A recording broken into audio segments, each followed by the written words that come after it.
Ernakulam Ponnurunni east അങ്കണവാടിയിൽ ഭക്ഷ്യവിഷബാധ. വയറിളക്കവും ഛർദിയും കാരണം 12 കുട്ടികൾ ചികിത്സ തേടിയിരിക്കുന്നു. രോഗവ്യാപനം കുടിവെള്ളത്തിൽ നിന്നാണ് എന്നാണ് നാട്ടുകാർ ആരോപിക്കുന്നത്. വിവരങ്ങളുമായി അങ്കണവാടിയിൽ നിന്നും അലി അക്ബർ ഷാ. അലി, എന്താണിപ്പോൾ നാട്ടുകാർ ആരോപിക്കുന്നത്? 12 കുട്ടികൾ ഇപ്പോൾ ആശുപത്രിയിൽ ചികിത്സയിലാണ്. എന്താണിപ്പോൾ അവരുടെ അവസ്ഥ?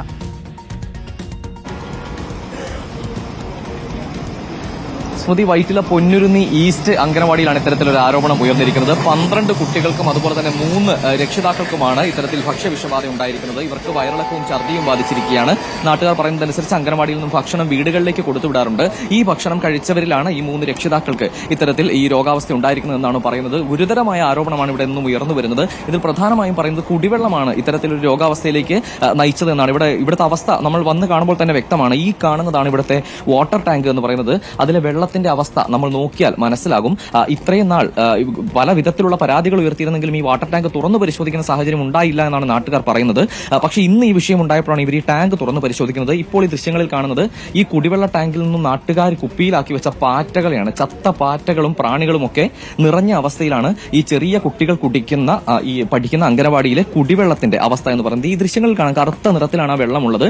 ഇവിടെ നിന്നും ഈ വെള്ളം അടിച്ചാണ് മുകളിൽ കാണുന്ന വാട്ടർ ടാങ്കിലേക്ക് കയറ്റുന്നത്. സ്വാഭാവികമായും അത് ഉയരത്തിലിരിക്കുന്നതുകൊണ്ട് അത് ഇതുവരെയും പരിശോധിച്ചിട്ടില്ല. ഇത്രയും മലിനമായ ഒരു ജലം സ്വാഭാവികമായും ആ ടാങ്കിലേക്ക് കയറുമ്പോൾ അതിന്റെ അവസ്ഥയും ഇതുതന്നെയാകും. ഗുരുതരമായ വിഷയമാണ്. പല ആവർത്തി ഇതിന് വശത്തുള്ള പുഞ്ചത്തോട് തോട്ടിലെ മാലിന്യത്തിന്റെ അവസ്ഥ ഇവർ പരാതിയായി ഉയർത്തിയിട്ടും ഒരു നടപടിയും ഉണ്ടായിട്ടില്ല എന്നാണ് പറയുന്നത്. ചേട്ടാ, വളരെ മോശം അവസ്ഥയിലാണ് ഈ കുടിവെള്ളം ഉള്ളത്. അപ്പൊ ഇത്രയും നാൾ ഇത് ശ്രദ്ധയിൽപ്പെട്ടിരുന്നില്ല. അല്ല, ഇതിപ്പോ ശ്രദ്ധയിൽപ്പെട്ടത് ഇവിടുത്തെ ഈ വിഷയം വന്നപ്പോഴാണ്. അതായത് കഴിഞ്ഞ ദിവസം തുടങ്ങി റിപ്പോർട്ടർ ചാനലിൽ ന്യൂസ് വന്നപ്പോഴത്തേക്കും നമ്മൾ ഓൾറെഡി ഇതുമായിട്ട് അന്വേഷിച്ചുകൊണ്ടിരിക്കണതാണ്.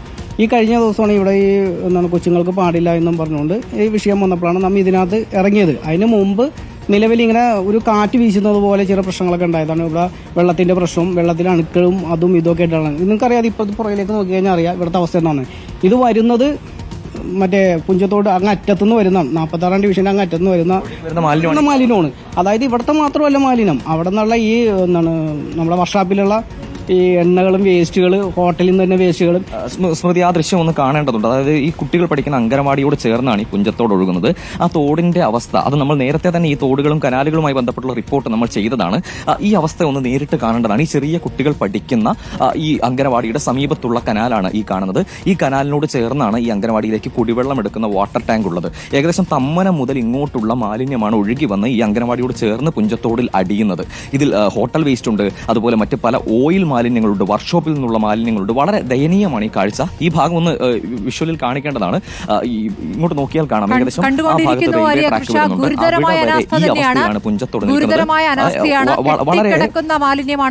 വളരെ പ്രധാനപ്പെട്ട വിഷയമെന്ന് പറയുന്നത് സ്മൃതി, വളരെ പ്രധാനപ്പെട്ട വിഷയമെന്ന് പറയുന്നത് സ്മൃതി, ഈ കാണുന്ന കനാലിനോട് ചേർന്ന് വാട്ടർ ടാങ്ക് എന്ന് പറയുമ്പോൾ സ്വാഭാവികമായും നമുക്ക് ചിന്തിക്കാം ഏത് നിലയിലായിരിക്കും ആ വെള്ളത്തിലേക്ക് മാലിന്യം എത്തുന്നതെന്ന്. മറ്റൊരു പ്രധാന കാര്യം നോക്കൂ, കാട് പിടിച്ച് കിടക്കുകയാണ്. കുട്ടികൾ പഠിക്കുന്ന സ്ഥലമാണ്. അംഗനവാടിയോട് ചേർന്നുള്ള ഗ്രില്ലിന്റെ ഭാഗം കാട് പിടിച്ച് കിടക്കുകയാണ്. പല വിധത്തിലുള്ള ജീവികൾ ഈ അംഗനവാടിക്കകത്തേക്ക് കയറാനുള്ള സാധ്യതയുണ്ട്. ഈ അംഗനവാടിയോട് ചേർന്ന് തന്നെ ഇതിന്റെ മുകളിലാണ് ഇപ്പോൾ താൽക്കാലികമായി ഈ പ്രൈമറി ഹെൽത്ത് സെന്റർ പ്രവർത്തിക്കുന്നത്. നമ്മൾ അവിടെ കയറി ഡോക്ടർമാരോട് സംസാരിച്ചു. അവർ പറഞ്ഞതനുസരിച്ചും ഈ കുടിവെള്ളത്തിൽ നിന്ന് ഇത് പടരാനുള്ള സാധ്യതയുണ്ട്. കാരണം ഒറ്റ നോട്ടത്തിൽ തന്നെ ആ വെള്ളത്തിന്റെ അവസ്ഥ എന്താണെന്ന് നമ്മൾ കണ്ടു. തൊട്ടടുത്ത് ഒഴുകുന്ന പുഞ്ചത്തോടിന്റെ അവസ്ഥ എന്താണെന്ന് നമ്മൾ കണ്ടു. ഇപ്പോൾ നിലവിൽ ഹെൽത്തിൽ നിന്നും കോർപ്പറേഷനിൽ നിന്നും ഹെൽത്ത് വിഭാഗത്തിലുള്ള ആളുകൾ ഉൾപ്പെടെ എത്തി പരിശോധന ഇവിടെ നടത്തുന്നുണ്ട്. തൊട്ടുമുകളിൽ തന്നെ പ്രൈമറി ഹെൽത്ത് സെന്റർ ആയതുകൊണ്ട് തന്നെ അവിടെയാണ് ആളുകൾ ചികിത്സ തേടിയിട്ടുള്ളതും. ഈ മുകളിലാണ് പ്രൈമറി ഹെൽത്ത് സെന്റർ പ്രവർത്തിക്കുന്നത്. വിവരം കിട്ടിയിരിക്കുന്നത് ഇപ്പൊ നിലവിൽ ഇന്നിവിടെ അറ്റൻഡ് അല്ലാന്ന് തോന്നുന്നു. ഞാനിപ്പം ഇന്നൊരു 10 മിനിറ്റ് ആയിട്ടുള്ളൂ നമുക്ക് ഇത് കിട്ടി, അറിയിപ്പ് കിട്ടിയിട്ട് വന്നത്. കുട്ടികൾക്ക് ഈ ഛർദിയും വയറിളക്കം ഉണ്ടായെന്നുള്ള വിവരം അംഗനവാടിയിൽ നിന്ന് കൃത്യമായി നിങ്ങളെ അറിയിച്ചിരുന്നില്ല? ഇല്ല. ഇതിപ്പോ ഞാൻ ചോദിച്ചപ്പോ Thursday ഈവനിങ് ഒരു 11 മണിയോടുകൂടിയാണ് രാത്രി സംഭവിച്ചതെന്നാണ് ടീച്ചർ പറഞ്ഞത്. അപ്പൊ അത് കഴിഞ്ഞ് ഇന്നലെയും കഴിഞ്ഞ് ഇന്നിപ്പോ ആണ് നമുക്ക് വിവരം കിട്ടുന്നത്. ഇന്ന് 10 മിനിറ്റ് മുമ്പാണ് ഈ വിവരം നിങ്ങളെ അറിയുന്നത്. 10-15 മിനിറ്റ് എന്നെ HHR വിളിച്ച് പറഞ്ഞപ്പോഴാണ് നമ്മൾ അറിയുന്നത്. ഈ ഇത്തരത്തിൽ നേരത്തെ നിങ്ങൾ പരാതി ഉയർത്തിയിട്ടും അംഗനവാടിയുടെ ഭാഗത്ത് നിന്ന് വന്ന വീഴ്ച തന്നെയാണ് അപ്പോൾ സംഭവം. വന്നപ്പോഴത്തേക്കും അംഗനവാടിയിലെ ടീച്ചറിനോടും ഇവരോട് ചോദിച്ചാണ് നിങ്ങൾ അറിയിച്ചിട്ടുണ്ടാന്ന് ചോദിച്ചപ്പോഴത്തേക്കും അവർ പറഞ്ഞത് വെള്ളം എടുത്ത് ടെസ്റ്റ് ചെയ്യാൻ കൊടുത്തിട്ടുണ്ട് എന്ന് പറഞ്ഞു. അപ്പോൾ ഞങ്ങൾ രണ്ടുപേരും കൂടി പറഞ്ഞു വെള്ളം നിങ്ങൾ എടുത്ത് ടെസ്റ്റ് ചെയ്തിട്ട് കാര്യമില്ല, നിങ്ങൾ പൈപ്പിൽ നിന്ന് എടുത്തെന്നാൽ ഞങ്ങൾക്ക് എങ്ങനെ അറിയാൻ പറ്റുമെന്ന് പറഞ്ഞ് ഞങ്ങൾ ഇവിടെ പ്രതിഷേധിച്ചാണ്.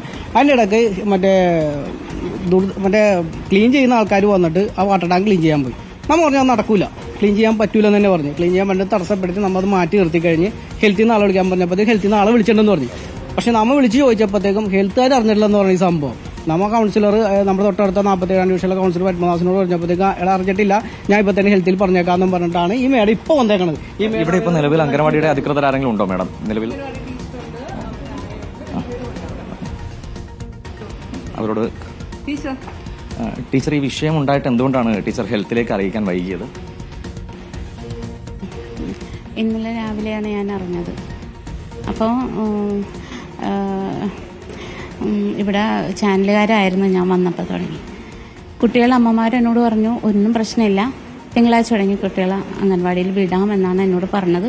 ഞാൻ വിളിച്ചന്വേഷിച്ചപ്പോൾ ഇപ്പോൾ പ്രശ്നമില്ല, അവർ ആക്റ്റീവാണ്, കളിക്കാൻ തുടങ്ങി, കഞ്ഞി കൊടുക്കാൻ തുടങ്ങി, കഴിക്കാൻ. ഇതിൽ നിങ്ങളും കുടിക്കുന്നത് ഇതേ വെള്ളം തന്നെയാണ്. നമ്മൾ ആ വാട്ടർ ടാങ്ക് നോക്കുമ്പോൾ ഒറ്റ നോട്ടത്തിൽ തന്നെ മനസ്സിലാവും മലിനജലമാണ് അതിനകത്തുള്ളത്. ഒരുപാട് പാറ്റകളെ ആളുകൾ കുപ്പിയിൽ പെറുക്കി വെച്ചിട്ടുണ്ട് അവിടെ. അപ്പോൾ ഇത്രയും മോശപ്പെട്ട അവസ്ഥയിൽ ഈ കുടിവെള്ളം എത്തിയിട്ട് നിങ്ങളത് റിപ്പോർട്ട് ചെയ്തിരുന്നില്ലേ? റിപ്പോർട്ട് ചെയ്തിട്ടുണ്ട്. ഞാൻ പല പ്രാവശ്യം പറഞ്ഞിട്ടുണ്ട്. എന്നിട്ട് ഹെൽത്തുകാരെ കൊണ്ടും പറയിപ്പിച്ചിട്ടുണ്ട്.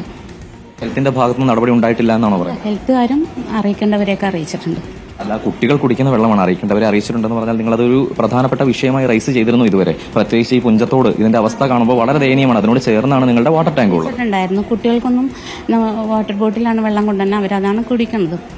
പിന്നെ ഞാൻ അറിയിക്കേണ്ട അവരെയൊക്കെ അറിയിച്ചിട്ടുണ്ട്. ഭക്ഷണം പാകം ചെയ്തതിന് ഉപയോഗിക്കുന്നത് ഈ ടാങ്കിലുള്ള വെള്ളമാണല്ലോ? അതെ അതെ. ഇതിപ്പോ ഇത്രയും വാട്ടർ ഇവിടെ പൈപ്പ് ലൈൻ മാറ്റുന്നത് കൊണ്ടായിരിക്കും ഇത് ഇത്രയും മോശമായത്. കാരണം കുറെ നാളായി ഇവിടെ വർക്ക് നടക്കണ്ടായിരുന്നു ആശാൻ റോഡിൽ. അതിന് ഒരുപാട് പാറ്റകളെയും പ്രാണികളെയും പെറുക്കി വെച്ചിരിക്കുന്ന നാട്ടിൽ. എന്താ കാര്യം എന്ന് വെച്ചാൽ തുറന്നു കിടക്കണ സൈഡ്, അതുകൊണ്ടായിരിക്കും. ഹെൽത്ത് സെന്റർ വന്നതിന് ശേഷമായിരുന്നു. ഹെൽത്തിൽ നിന്ന് പരിശോധനകളൊന്നും നടക്കാറില്ല, കാരണം ആ വാട്ടർ ടാങ്ക് തുറന്നു കിടക്കുന്നു, ചെറിയ കുട്ടികൾ കുടിക്കുന്ന വെള്ളമാണ്. അറിയിക്കാൻ കൗൺസിലറുടെ ഒക്കെ പറഞ്ഞിട്ടുണ്ടായി. അവരുടെ ഇടപെടൽ ഉണ്ടായിട്ടില്ല എന്നാണോ? ഉണ്ടായിട്ടുണ്ട്. കൗൺസിലർ 2-3 പ്രാവശ്യം ആളെ വിട്ടായിരുന്നു. അപ്പോൾ നിറഞ്ഞു കിടക്കണോണ്ട് എന്തോ പിന്നത്തേക്ക് എന്തോ മാറ്റി വെച്ചാണ്. 2-3 പ്രാവശ്യം ആൾക്കാർ വന്ന് നോക്കിയതാണ്. കൗൺസിലർ ആളെ വിടാമെന്ന് എന്നോട് പറഞ്ഞതായിരുന്നു. സ്മൃതി, അംഗനവാടിയിലെ അധ്യാപികയുടെ വിശദീകരണം ഇതാണ്. പക്ഷേ നമ്മൾ ഒറ്റനോട്ടത്തിൽ തന്നെ ആ വെള്ളത്തിന്റെ അവസ്ഥ അത് നമുക്ക് വ്യക്തമായതാണ്. വളരെ മോശപ്പെട്ട അവസ്ഥയിൽ മലിനജലമാണ് ആ ടാങ്കിനകത്തുള്ളത്. ഏറ്റവും പ്രധാനപ്പെട്ട കാര്യം, സ്വാഭാവികമായും ഇത്രയും ചേർന്ന് ഈ മാലിന്യാവസ്ഥയിലുള്ള പുഞ്ചത്തോട് ഒഴുകുമ്പോൾ സ്വാഭാവികമായും ആ മാലിന്യം ഈ കുടിവെള്ളത്തിലേക്ക് കലരാനുള്ള എല്ലാ സാധ്യതയും ഉണ്ട്. അതുപോലെ തന്നെ നോക്കൂ, നമ്മൾ ഇപ്പോൾ നിൽക്കുന്ന ഭാഗം ഇത് അംഗനവാടിയുടെ ഗ്രില്ലാണ്. ഇതിന്റെ പിൻവശത്ത് കാടാണ്. സ്വാഭാവികമായും പല തരത്തിലുള്ള അപകടങ്ങൾക്കുള്ള സാധ്യത ഇവിടെയുണ്ട്. മറ്റ് പല വിധത്തിലുള്ള ഇഴജന്തുക്കൾ കയറാനുള്ള സാധ്യതയുണ്ട്. ശരി അലി അക്ബർ, നമുക്ക് 2 മണിക്ക് വിശദമായി തന്നെ ഇതിൽ കൂടുതൽ പ്രതികരണങ്ങൾ എടുക്കേണ്ടതുണ്ട്. മാത്രമല്ല ഈ തോടിലെ വെള്ളം കുടിക്കാൻ കുട്ടികൾക്ക് കൊടുക്കുന്നില്ല എന്ന അംഗനവാടി അധികൃതർ പറയുന്നു. പക്ഷേ ഭക്ഷണം പാകം ചെയ്യുന്നത് ഈ മലിനജലത്തിലാണ് എന്നുള്ള കാര്യം അവർ സമ്മതിക്കുകയാണ്.